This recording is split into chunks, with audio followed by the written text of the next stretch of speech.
G'day everybody, and welcome to my little session on the art and science of leadership communication, which I've called Connect, Command and Compel. In business, or in life generally, we often need to influence one another. If you think about family, friends, colleagues, should we see this movie or that movie? Do we go to this holiday destination or another one? There's debates, there's discussion, and we're persuading and influencing one another. In business, it can be around a project. It could be bringing a team with you on a journey towards getting a project closed. It could be influencing funding for a project, or it might be a change request. The reality is that as we move into leadership positions, I'm a big believer everybody is a leader in their own right, typically in the workplace today. It may be an opinion leader, but we all do need to make an impression on our stakeholders. So that's a little bit about what my session's about. I'm happy to answer questions, by the way, on the way through, or looks like we'll probably have a little bit of time at the end, which is even better. And then I'll be down at the Speakers Bureau later on. So let's get into it. And I'll tell you a story, actually, to kick things off. So I started my career, and it sort of explains why I'm up here talking about this topic. I started my career as an aircraft electrician, and for the first 5 years of my working life, that was what I did. But I also went to a technical college at night, and I got credentials in electronic engineering, which gave me the springboard into the IT industry. In my first serious IT role, I was a service technician, but I was quickly promoted into, well, maybe not a promotion, I could be stretching it a bit there, but I was moved into a sales role, an account management role. And after about 2 years, I'd kind of started to specialise in the media and entertainment industry as a vertical. So I'd brought on board Channel 9, Consolidated Press, the Australian Broadcasting Corporation and News Corp. And my boss pulled me aside and said, look, this is really good, but it's getting a bit unwieldy. We need to hire another couple of account managers for this space, and potentially you could be the team lead. Well, I was so excited about this because for me, this was a bit of a career progression quite early on in my career. And I raced home that night. I told my wife about it. I rang my dad. I said, guess what? Looks like I'm going to be running a team. How good's this? And then I went back in the following week and my boss said, I just need to let you know that that idea we had, you've got to pitch that to the board, the executive leadership team, at the next investment review, which was coming up in a couple of weeks. So at that point, I was frankly distraught. The idea of walking into a boardroom with my boss's boss and bosses was terrifying. It was a terrifying prospect. I had no idea where to begin. I had the plan as a bit of a twinkle in my eye, but I hadn't really thought it through. However, I did have a very good mate that had recently joined a presentation skills training company called Rojan International. Now, I'm going back almost 30 years, so it was a long while ago. But I rang that mate up and I said, look, I've got this big pitch coming up. Any chance you can give me a hand? He said, yeah, definitely. So we spent a couple of weekends working on the plan and the preparation and then ultimately the delivery. So we rehearsed the delivery. And the long story short was I got outstanding feedback and endorsement for the plan.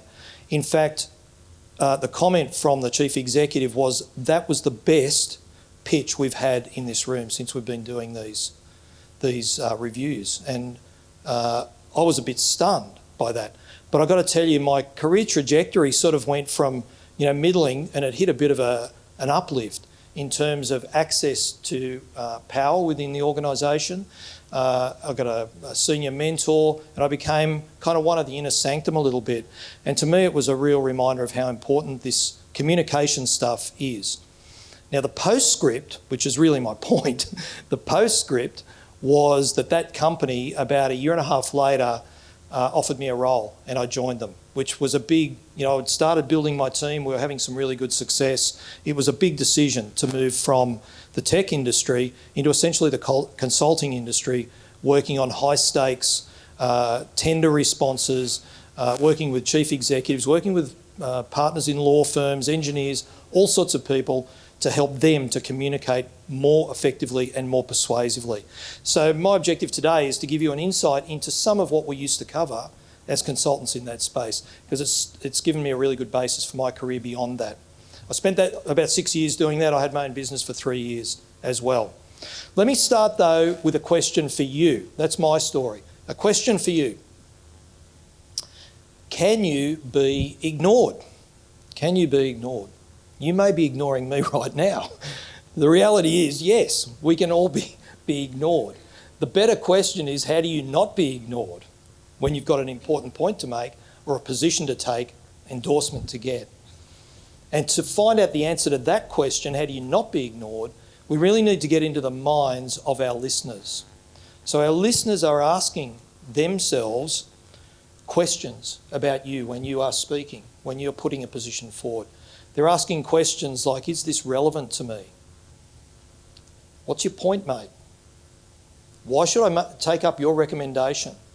And do I feel inspired to take action, committed action? These are some of the things, maybe not consciously, but unconsciously, that'll go through the mind.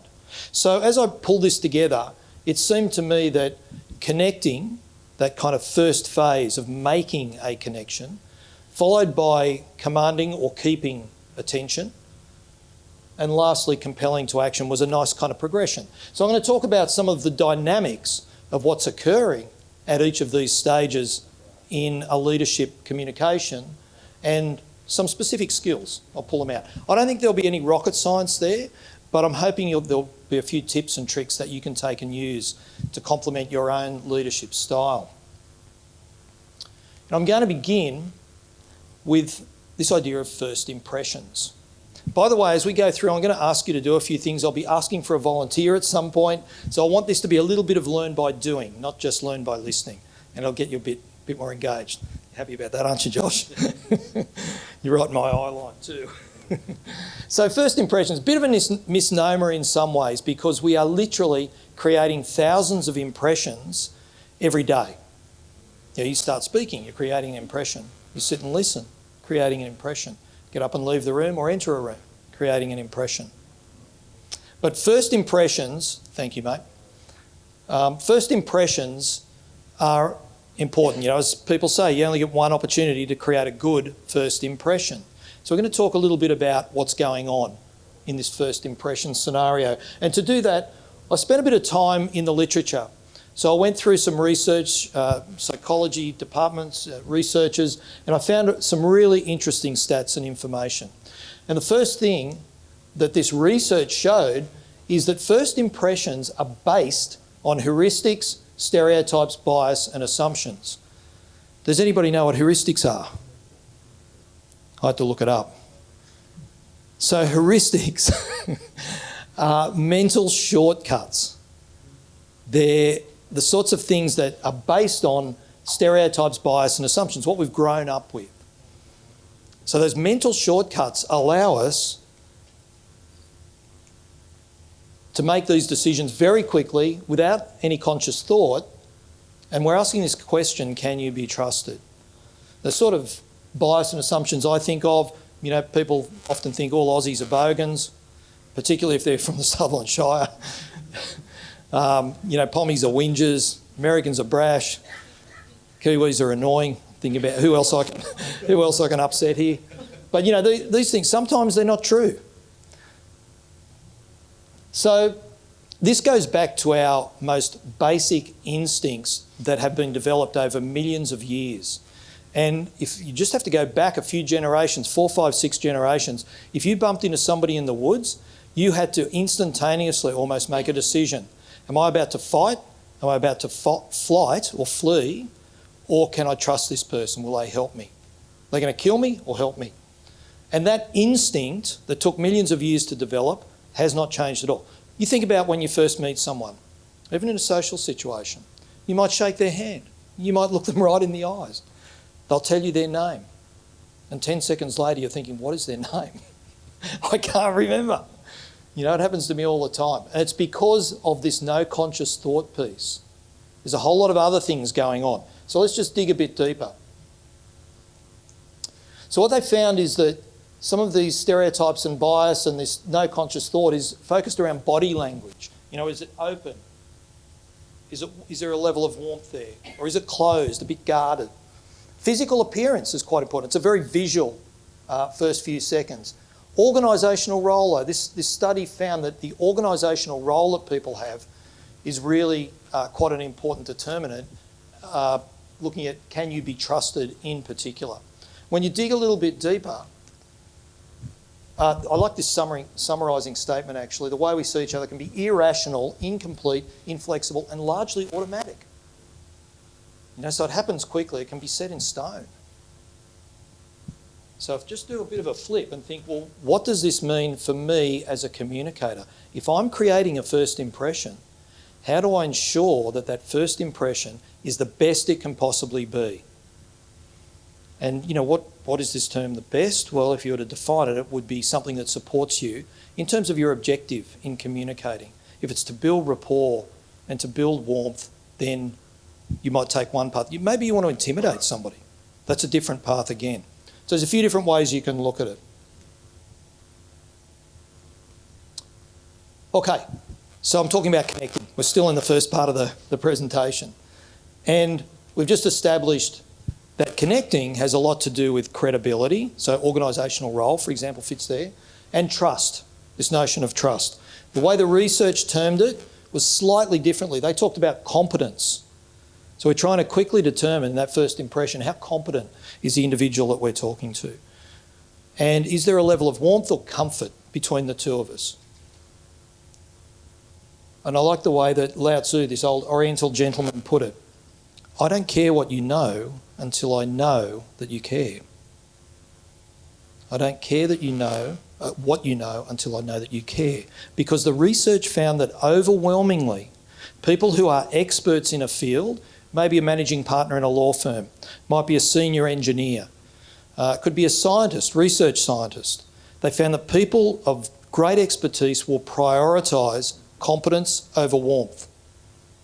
The first thing they want to do is make sure that their listener understands how competent they are. The research says this is generally a mistake. Much better off prioritising warmth before competence. So how do you do this? How do you do this? Okay, I want to do a quick demonstration. I need a volunteer. I'm going to talk about impression. Have I got a volunteer in the room? Okay, I'm going to pick one. Oh, here we go. Please, come down the front. If that's okay. I'm only going to take a second. Believe me, I will not embarrass you. I'm more likely to embarrass myself with this one. My name's Jeff. Hi Jeff, I'm Viv. Viv, nice to meet you. What I'm going to do in a moment, I'll ask you to say 3 things to me and I'll respond to each one of them one at a time. So firstly, if you could just say hello and I'll respond. Then secondly, I'll get you to say, how are you? So hello, how are you? And I'll respond again. And then the third time, it's, are you going to the party? Are you going to the party? And I'll respond to that. You okay? Hello, how are you? Are you going to the party? Cool. Hi. Hi. Hi. How are you? Oh, I'm not bad, thank you. Are you going to the party? Oh, look, I hope so. Maybe, yeah. Okay. Can I get you to do that again? Same 3 things. Okay. Yep. Hi. Hi, how are you? Good. I'm good. How are you? Really good. Excellent. Thank you. Great. Are you going to the party? Oh, I've been looking so forward to the party. Fantastic. So am I. Okay, one more time, Viv. You're doing great, by the way. You're doing great. Okay, one more time. Hi. Hi. How are you? I'm good. Thank you. Are you going to the party? Look, to be honest, I don't have time to even think about parties. Thank you, Viv. Thank you. Really appreciate it. Okay. So, your impression is based on lots of different elements. And there was a good study done by the Wharton School of Management, and they found that your impression, good, bad or indifferent, and there was 3 different kind of impressions there I was looking to create. You can make your own mind up about whether or not you're looking forward to meeting any of those people at the party. What the Wharton School of Management found is that if this is 100% of your impression, they found that 70% of your impression had nothing to do with what you said.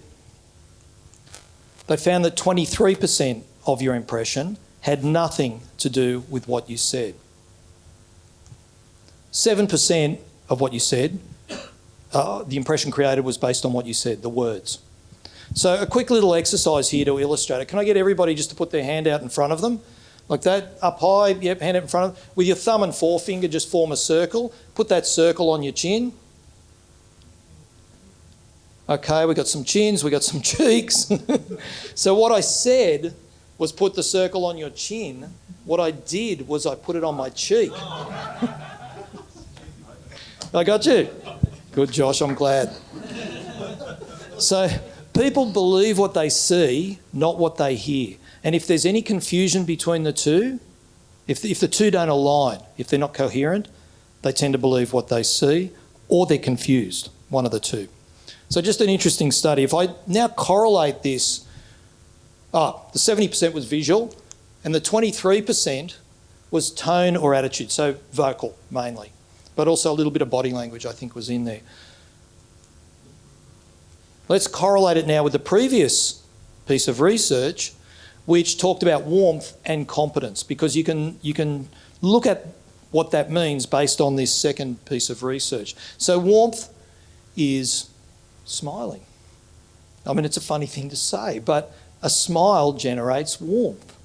But you know, often when the stakes are high in particular, there's not a lot of blood left to go to your face for facial expression, because when a bit of adrenaline goes into your system, like you're in a meeting and everybody looks at you for the answer, the blood rushes to your shoulders, to your legs for the fight or flight.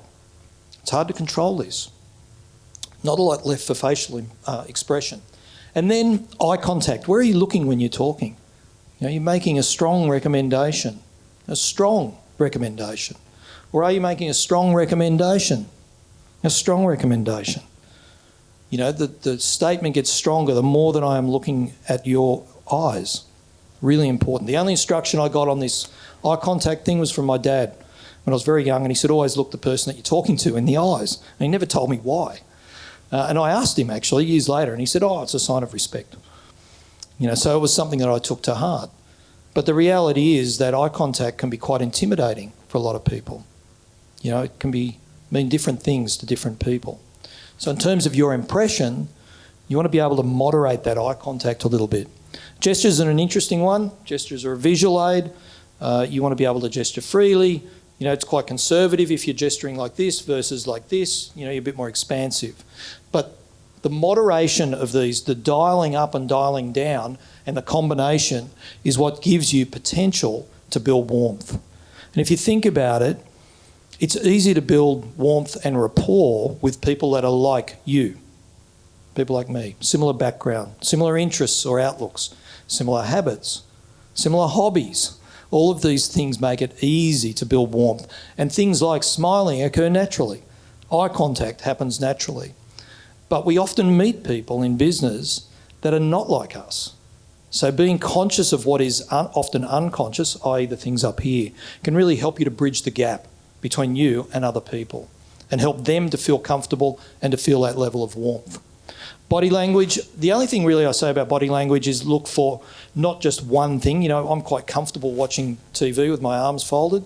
Doesn't mean I'm closing myself off from the TV or from my wife. But if you see a pattern start to occur at points in time, so if you say something and someone folds their arms, and if you say something else and then they start tapping or fidgeting, then you say a third thing and they look away, break eye contact, there's a pattern.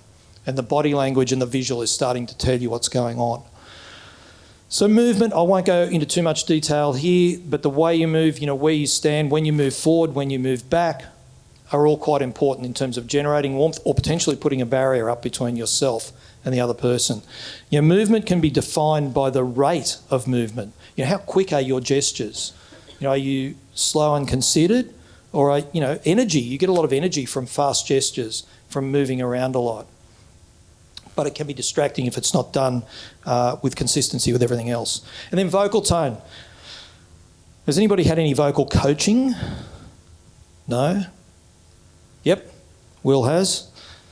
I did at one point, believe it or not. I didn't enjoy it very much. But I did learn a lot about the different dimensions to your voice that you can moderate. You know, speaking more slowly defines a bit more gravity to what you're talking about, as opposed to speeding up with a bit more energy and delivering your topic a lot more quickly. High energy. Now, the volume that you speak with, emphasising keywords, volume up or down. Dropping your voice can be very, very powerful. The only other thing I'll say about vocal tone is to think about your pausing. Making sure you pause between points if you've got a conversation going. For a lot of people, it's a bit of a monologue. A pause will break up that monologue. It also allows your listener to think about what you've said. You know, a lot of people, if I say, for example, to this group, think of a star. You know, Josh, you might think of Shania Twain or, you know, a country star. I know your taste in music. Other people might think of Alpha Centauri. Yeah, so you make a statement, people need to internalise it. A pause gives them an opportunity to internalise it. Again, the adrenaline in your system makes it very difficult to pause. You want to speed up, you want to fill those gaps with either an or an R or a redundant word, or just keep talking. So this can help you to generate warmth and, you know, this I know that you care about me before I care what you know. Competence. I don't want to de-emphasise competence, by the way. This is a really crucial element. And it comes through in your introduction. My team knows I really like them to get their introduction nailed. You know, what's that little snippet about your background that is going to be relevant to the team or the person that you're talking to? There could be something very specific that they are going to relate to. So your introduction should be relevant, as well as to the topic at hand or the objective that you've got, your listener and the topic. What piece of experience, what about your track record, your reputation, and your role? Really important. Here's the thing though, competence is characterised by talking more than listening, it's characterised by challenging opinions, and it's characterised by demonstrating expertise. Now, all of those are valid things, but not right up front, typically. Not if you want to create warmth and you want the other person to feel that you care about them. Warmth, conversely, is characterised by asking questions, you know, being curious, acknowledging the answers that you're getting, and active listening. And that will help you to establish a connection. Now, that's based on quite a bit of research. I've got a bit of time still, haven't I? Yeah, okay, cool. Is this okay? Am I kind of going in the right direction? Okay, cool. I'll keep it rolling. This is good because I was worried I'd run out of time. Okay, so that's the experts have given you a snapshot, but it would not be a tech presentation if I didn't consult the oracle of generative AI. So I spent a bit of time feeding into 3 different AI engines. Please give me a photorealistic picture of a trustworthy business partner, and give me a photorealistic picture of an untrustworthy business partner. Because I thought, you know, I've done my research, but Gen AI might have a different spin on this. Now, I've got to tell you, one of the big problems I had with this was I found it very difficult to get a photorealistic picture of an untrustworthy business partner that was not Donald Trump. Bizarrely, AI kept turning up images that either were Donald or looked like him. So I don't know what you want to take from that. But anyway, this is what... There was one Boris Johnson one as well. So this is what Gen AI gave us. Trustworthy business partner, untrustworthy business partner, and I was pretty pleased to see that there's a lot of consistency with what the research says and what my kind of experience says and what we see here. I mean, obviously it's a female trustworthy business partner and a male untrustworthy one. I thought that was a bit rough. I didn't necessarily agree with that. But you know, gesture, nice open gesture, open body language, and smiling with direct eye contact, rather than the gentleman on the right there, a little bit more closed with the bling out, smirking and looking up to the ceiling. So, you know, there's obviously something in this, and it's much easier to just relate directly to the one on the left. So kind of interesting. So that's a bit about connecting. In that first initial few seconds, anywhere from 2 or 3 seconds to 12 or 13, 14 seconds is your first impression.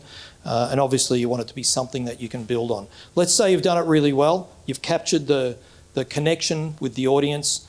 Now it's a matter of getting and commanding attention. So I'm going to go from generative AI way back to Ancient Greece. Because the ancient Greeks, and I'd say the Italians, they knew a bit about commanding attention. It was crucial that they got this right because they were often rallying their population into battle or to defend a region. So they needed the message to really get across and they needed action to follow. They didn't need to lose the attention. So this is very well documented, by the way. They believed that all public addresses should cover ethos, logos and pathos, where ethos is integrity. You know, it plays a little bit to what I was talking about in terms of competence, but it's authenticity. Do you really have the experience? Are you battle hardened? Have you been there, done that? Because I'm prepared to follow somebody like that into battle. So authenticity was important. Logos is, can I understand what you're saying? Is it a logical progression of ideas? For me, is it coherent? Do I make sense of it? And you'd be surprised how many communications, and it happens regularly. You sit in a meeting or on a call and you're thinking, what's their point? What are they saying? I thought they were talking about something else. Now we're going down another track. So it's really important to have, what are you going to say first, second, third? And does 1, 2 and 3 add up to your conclusion? Because if you've lost your listener on the journey, you can forget about compelling them to action because they won't know what action to take. And then the last piece, I like it because it's kind of the icing on the cake. And pathos is really about the energy. It's about the engagement. You know, it's kind of the magic sauce a little bit. How do you inspire your listeners to take action? So the ancient Greeks, I think, kind of got it right. There's a lot we can learn there for our modern day conversations. They knew that if they wove these 3 elements together, they'd have a really compelling talk which had hit the mark. But let's have a look at some of the skills. So if you want to command attention, here's a few ways to do it. And I'm going to start with the top one, preparation, this kind of preparing dimension, and then I'll go to delivery because they're the kind of overt dimensions around this idea of communicating and commanding attention. So you can prepare. You can literally prepare to command attention. So how? Well, by thinking about who am I engaging? You know, who are these people? Who is this person? You know, what is their background? What's their expectation? Why are they going to be taking part in this conversation? What style have they got? Are they direct? Do they like to get to the point? Are they very considered? They'd prefer to see a logical argument built up before the conclusion. Or they just want to hear the bigger picture. Or is it all about the human dimension and connecting as a human? All of these different style elements come into it. You can think about that and prepare. What is it that I'm conveying? You know, if you're not clear on what it is you want to communicate, that you can't expect your listener to be clear. So it plays to the coherence bit. And how is it best delivered? Maybe it's face-to-face. Maybe it's online is going to be fine. Maybe it's an email. There's lots of different ways to deliver a message. Important to get that modality correct. So let's look at delivery. And we've covered quite a few of the delivery skills, things like the eye contact, gestures, movement. We want to make sure that it's clear, that there's clarity. If you've got a strong gesture where you're itemising something, that can actually help clarify it. The first thing I want to cover off is this, this and this. Secondly, and then lastly, that gesture helps with the clarity. Confidence. The idea that your delivery, vocally and visually, delivers I've seen people that are just a bit shy and therefore their eye contact is down at the floor for a lot of their talk. Making sure that your delivery is upfront, confident, that you own your whatever it is you're talking about. And then having a greater impact. I think this is sort of a difficult one because we're talking about getting and keeping attention. When you first start talking, you've got attention because by virtue of the fact that you've just started talking. So if that's at 100% and everybody's listening to you, after a minute or two, if there's not something that impacts, like a change in the pace,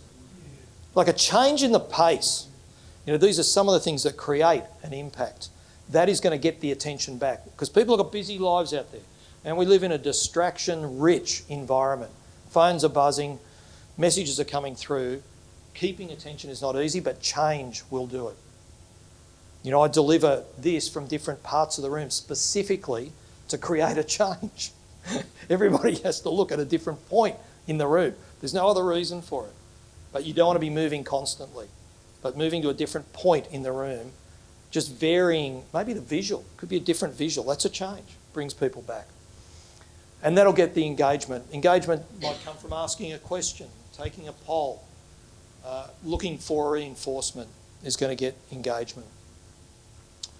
So coherence, a lot of this coherence comes from structure and flow, like the logical progression of ideas, the content itself. How often do we see too much technical detail, lots of jargon, lots of acronyms? Somebody doesn't know what that acronym means, you lost them. And then any supporting material you might have to back up your argument. I'll cover a bit more about that in a second, but having some supporting material. Because you've got a point of view, doesn't make it so in the eyes of your listener.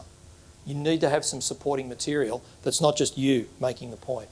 And then lastly, relevance. Whatever your message is, it's got to be relevant to the person you're talking to. What are their motivators? How do they make decisions relative to the topic that you're talking about or the ask that you've got of your listener? What are their priorities? It's got to line up to their priorities. If it's low on their priority list, you can forget about it. You can clearly articulate what you want people to do. They'll nod, but they won't do anything differently. And what's their history? Have you got a good history with them? Have they got a good history with this kind of project or not? This is really important in terms of your preparation. Okay, let's keep rolling here. I want to move now from commanding attention.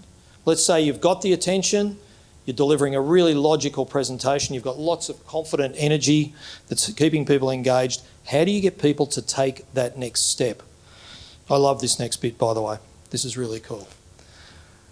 JP Morgan, the American industrialist, said people do things for two reasons: the right reason and the real reason. They do. Think about your own buying decisions. And I've got a few things off to the right there that are quite common purchases. Even a house, dwelling is a similar sort of thing. Your big purchases. And I've got a bottle of wine there, a watch, a car, and you can't really see it, but there's a guitar there, which is one of my personal favourites.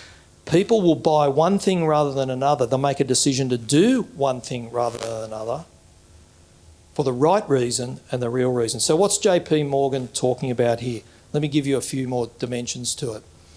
And I've broken it out into three actually, but I would kind of draw a line here where that's the real stuff, this is the right stuff. So some rational motivators for doing one thing rather than another. And here's the stuff that we know and love. This is the stuff people will talk about. They'll be quite open about this. It's a better price. That's a much better price. If I talk to any one of my account managers after they've lost a deal and say, what happened? They'll say, we're too expensive, Jeff. There's a much cheaper option. Okay, is that right? Maybe. Maybe not. I've heard that once or twice from you, Jimmy. One thing's got the features and functionality, something hasn't, something else hasn't. Something can be delivered in a certain time frame, something else can't. And then return on investment's a bit of a variation on the price one. Let's have a look at the emotional and the political ones. So some emotional motivations. Value. This is a very, very rubbery topic. And this has happened to me. My wife and I have walked into an art gallery and I've seen something, like this is only $1,500, honey. Our lounge, it looks spectacular on the lounge room wall, just above where the TV is. And the look on my wife's face, and she said, that will be going on our lounge room wall over my dead body. And I'm like, it's only $1,500. I don't care if they're giving it away. We are not taking it. Now, this artwork is a great example of perception of value. Different people will value the exact same thing quite differently. Important to understand. Ego. Now, interestingly, when my account managers win a deal, it's usually because of the great account management skills, the great relationship that they've got with their customer. That's quite interesting. But prestige, fear of missing out, and then we start to get into some of the 7 deadly sins that we all, at some point or another, fall foul of. Now, let me just ask a couple of questions here of the audience, and I'm going to ask you, James, mate, what would you spend on a bottle of wine? Just off the top of your head. $40. $40. Anybody got a increase, decrease on that? What else? $20, there we go. Anybody else? You wouldn't buy. You're out. You don't drink wine. You can get a great Aussie bottle of red for $15. Certainly $20 you can. $8. You can get a great bottle for $8. Absolutely. Okay, let me ask a separate question. You're going to a dinner party on Saturday night. You're bringing along a bottle of red wine, and you've heard that the host is a bit of a wine buff. How much are you going to spend on a bottle of wine? $8. Okay, I'll ask somebody else. $10. You guys are happy to. Okay. The point I'm trying to make here is people will vary based on some of these elements, the decision that they make.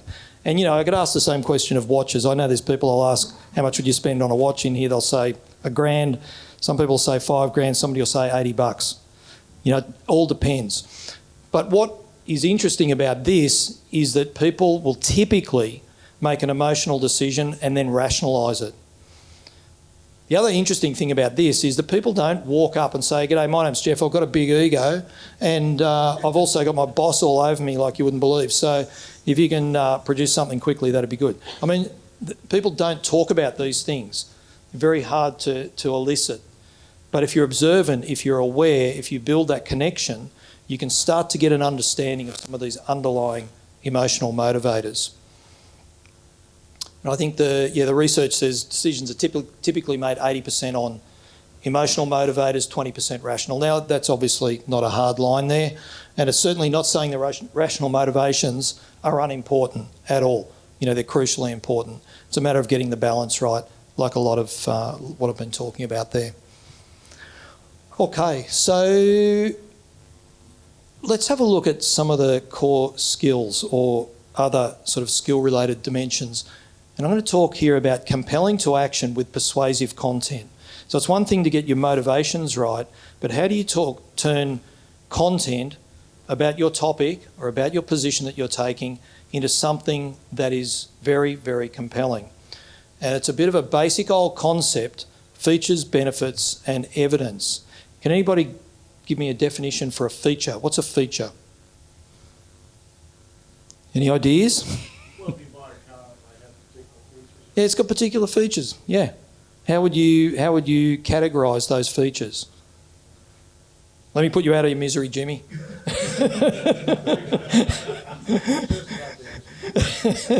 I'll give you the answer I wanted you to give me. Okay, features are descriptive. They don't differentiate, they don't persuade, and frankly, they don't engage. They're kind of obvious. It's like if I talk about a bowl of fruit, veggies, it's healthy, good for you, they're organic, they're fresh, all features. They're not going to convince you to change your diet and eat more of them. Benefits will start to do that. If you talk about your content or your subject in terms of benefits, and you answer this question with them, what's in it for me? What's in it for your listener? What's in it for your listener? Why is this solution or this idea or this approach or this project beneficial to the people that you're talking to? And typically it's going to be because it removes risk, because it reduces price or cost takeout, might increase revenue, or it might improve a service level. These are some of the things that typically make up benefits in the world that we live in. And there's some others you could probably add to that. But what makes the content really persuasive is the evidence. And I've got down here a stack of medical journals. So if I'm talking about fruit and I've just described the features, I might talk about the fact that a diet high in fruit and vegetables reduces cholesterol, reduces blood pressure, and prolongs lifespan. There's your benefits. Evidence? Well, I've got the Harvard Business Review open here. I've got half a dozen studies that have done test groups, and the research indicates that the average lifespan increase of just a moderate intake of fruit and vegetables goes up by 15 years. Or I've got a particular physician, or I've got a particular, perhaps expert testimonial, or somebody that has done it and seen the benefits. And my point here is to make your communication, wherever possible, evidence-rich. Don't get stuck in the descriptive here, because it's just not going to work in terms of moving your audience to committed action. It's the evidence that'll do that. Okay, so we've talked about connecting, making that connection, getting attention and holding it. And then lastly, we've looked at compelling to action. What I want to leave you with today is some takeaways in regard to each of those different dimensions. I would really implore you to look to consciously manage that first impression for high-stakes communication. Where you've got that opportunity with your team to be able to take them on the journey. There'll be key milestones along the way. There'll be times you need to course correct. There'll be times you need to engage those that are on the fence. Managing your first impression is really going to help them connect with you. And prioritise the warmth before the competence. It's so easy to slip into that, what is it about my background or about my view that I want to kind of lead the conversation. Ask some questions, get the warmth happening. And then remember the ancient Greeks, authenticity, coherence and relevance is really going to help you weave together a message that hits the mark. And lastly, don't forget about the emotional motivators. They're going to be there. Just keep an eye out for them. And as you get to know the person that you're talking to or the group and start to characterise them, you'll see that there is fear potentially, or there is ego, or there is something else that is motivating them as well as the rational ones. So from my point of view, that's it. I hope that's been helpful in terms of your own leadership journey. I'm going to stick around and answer some questions. I think we have got a little bit of time before we go downstairs. Don't miss the closing ceremony. It's going to be a cracker. Okay, thanks very much, everybody.